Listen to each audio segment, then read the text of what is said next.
ټاپا نسی جان ډیر ناوخته کوچی دا ولی کې به اوسېږو زه به مزدوري کوم او پیسې به ګټم ټیک د جان زه ډیره یریږم ابو ماله بادشاه وکه کنه هغې پسې نن بیا رشته راغلی و پچیه لږ صبر وکه لګي پیسې خو وګټه کنه په خپلو خپو خو ودرېږه کنه او کنه زوی ابو دې سخي وایي تاسو خو ماله دا بادشاه نه کوئ خو کو هغې بل چاله ورکړه زه له وفره دا کار د کولو نه ایشتې وي او ښځې غواړي سړیه تا خو نن ولې والله ډېر بې عزته کو چېرته غلط قدم کې نه دي زیبا هغه قمقل دی نه پوهېږي دا وخت ده لیم چې زما زوی صادق لی راکي ولې نه طاهر خانه موږ به پې مشوره وکړو هلو جان ما پسې نن بیا رشته راغلی و ته مې ابو ته ویل کو نه دا څه وی جان کله راغلی و پلار دې ورته څه ویل زویا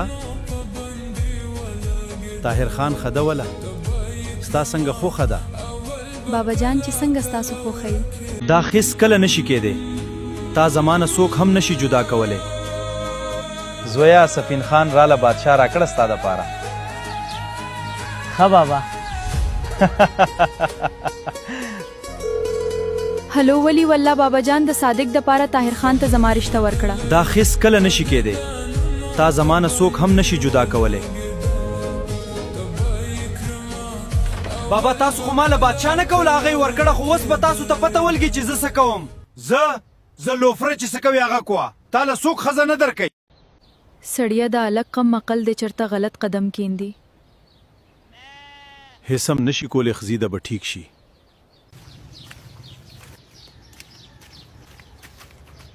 صادقه د بادشاه نه واوري هغه زما د پلار ته دې هم وایه ته څوک یې چې ما ته دا خبره کې زه ورکشه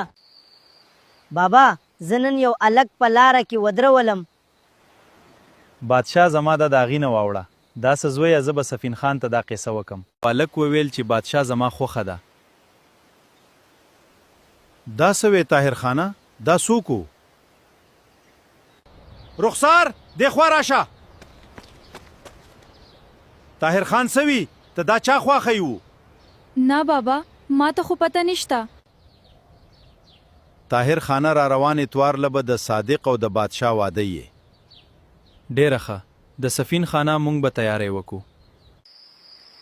هلو جان را روان اتوار له زموږ واده دی دا به څه کیږي دا هس کله نشي کېدی ته به اوس زما کار ویني چې څنګه ستا خوښی فکر مکو جان هوټل کې به اوسېږو زه به مزدوري کوم او پیسې به ګټم ټیک د جان زه ډیره یریږم مه یریږه جان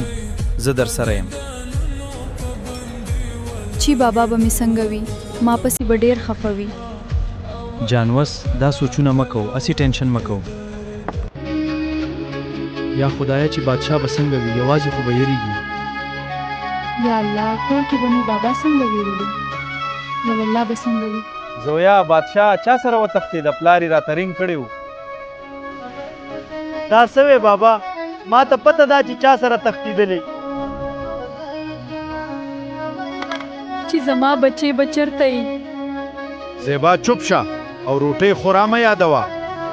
زویا وایه چا سره تښتېدلی بابا بادشاه د ولی والله سره تښتېدلی دا څه وی زویا سپن خانه بادشاه د بخترخمان د زوی سره تښتېدل دا سوی طاهر خانه دی به اوس زمانه بچ شي څه راځي چې ورشو پسې